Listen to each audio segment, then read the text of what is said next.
Okay, Roy, what are you going to show us here?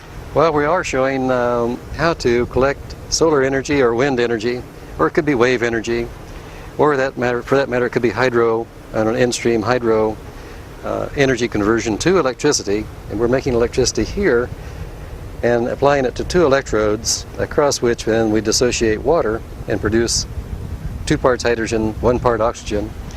We're saving that hydrogen then at pressure. We're showing how to build pressure.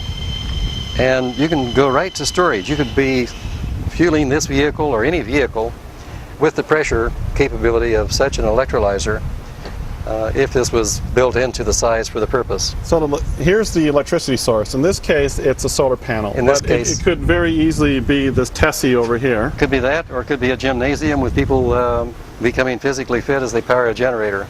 And here is the little electrolyzer, which is converting electricity. The water's going in here and it's being converted to hydrogen and oxygen from the electric source. That's right. Now this grows into a unit that's about the size of a washing machine to be able to fuel 2 vehicles plus your home with hydrogen. But not off of PV. Well, it could be off of PV, it could be off of wind, it could be off of any source of electricity. It could be off-peak electricity from a conventional power plant to improve energy utilization.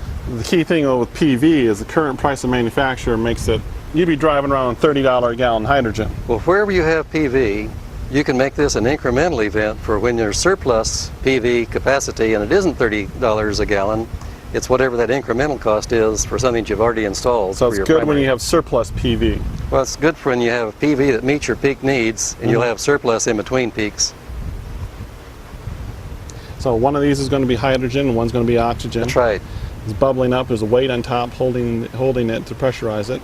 These are the heads that are being produced by pressure. What I'm going to do then is bleed some water off of the other fuel cell, which will operate in reverse then as a... So these two are the same. These are exactly the same. Fuel cells, but this one's being run in reverse as an electrolyzer. That's right. And this one's being run forward as a fuel cell. That's right. And what I'm doing is bleeding off water. You can see it, and I'm clearing the electrode enough to produce some electricity across it in its reverse mode. And I just cleared the air that was actually in that line, I noticed, and bled off some water that had been accumulated. Now I'm going to accumulate a supply of hydrogen and oxygen again. Because there's no wind, then this will become a motor. Right.